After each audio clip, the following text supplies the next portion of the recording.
English for business communication, phrases for online meetings you need to know. Greetings, colleagues. How many online meetings do you have this week? Want to improve your business communication? Looking to enhance your business English skills? Let me share with you several phrases useful in online meetings. Don't be afraid to speak up, ask questions, or share your thoughts in your next online meeting. Welcome to the Rundown. Let's level up your business English skills.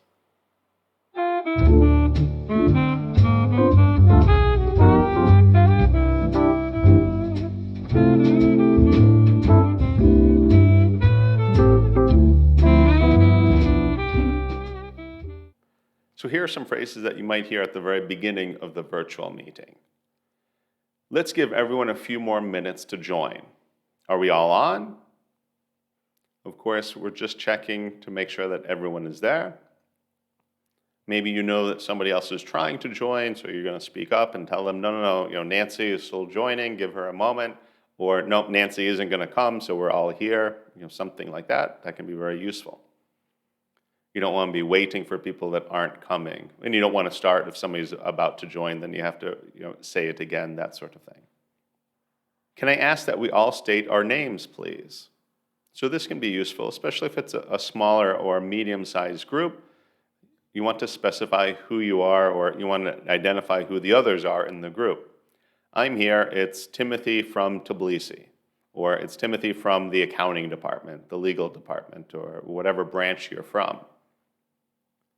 Can everybody hear me? Can everyone see me? Good morning, good afternoon, good evening, everybody. Hi, everybody. Thanks for joining today. It's also common to have a little bit of small talk before the actual meeting begins. Here are some phrases that you might hear. How's everyone doing today?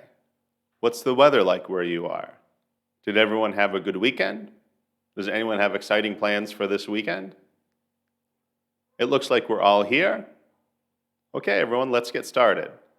Thank you all for being here. Let's talk about today's objective.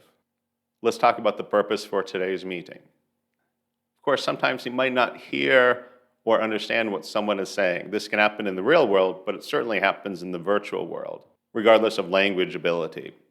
Here are some phrases that might be useful. Could you speak more slowly, please? Could you repeat that, please? Would you mind spelling that for me, please? Could you explain that in another way?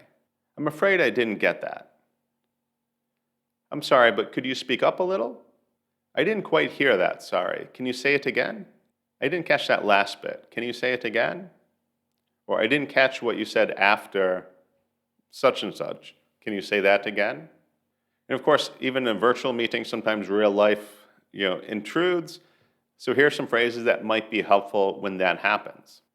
Timothy speaking, I need to leave for 10 minutes. Is everyone okay with that? I need a moment. I'll be back in 10 minutes. Or I'm sorry to interrupt. I'm sorry to interrupt, but I need to step away from the computer for a few minutes. I'll be back shortly. And it may be good to tell them that you're back, especially if they're waiting for you. Timothy here, I'm back on again. This is Timothy, I'm back. Thanks for your patience. Or thank you for waiting. Some other useful phrases. Sorry, I interrupted you. You were saying? I didn't mean to interrupt you. Please go on. Am I to understand that? Sorry, but just to clarify. So what you're saying is, sorry to interrupt, but that's an excellent point, John. I agree with you on that. Okay, I think we're all on the same page here. Yes, I see what you're saying. I couldn't agree more. Of course, we don't always agree. So here are some phrases that might be useful when you disagree. I'm sorry, but I think you may have that slightly wrong. From my perspective, it's a little different. Let me explain. I see your point, but I'm not sure I agree with that. And of course, we're not always able to complete our business in one meeting, even a virtual meeting. So sometimes we have to set up another meeting. Here are some phrases that are helpful with that. I'd like to set up a meeting with you at your earliest convenience. When are you available? When are you free? Are you free to talk again next week? When are you available for another meeting? How does 2:30 p.m. sound? How does 3:30 p.m. on Tuesday sound to you? Does Tuesday at 2:30 sound good to you? Or sometimes it's good to give two options. Are you available to meet Tuesday morning or maybe Wednesday afternoon? Which would be better for you? It's often good at the end of the call to confirm when the next meeting is. Even if you just made it, you want to make sure everybody's on the same page. You all know when the next meeting is. Here are some phrases for that. Great, let's meet again at Thursday at 11:30 a.m. Eastern Standard Time. Okay, I look forward to seeing you 11:30 a.m. on Thursday. Thursday, 11:30 a.m. Eastern Standard Time. See you then. See you on Thursday at 11:30 a.m. Bye for now. The first paragraph of any email is the most important.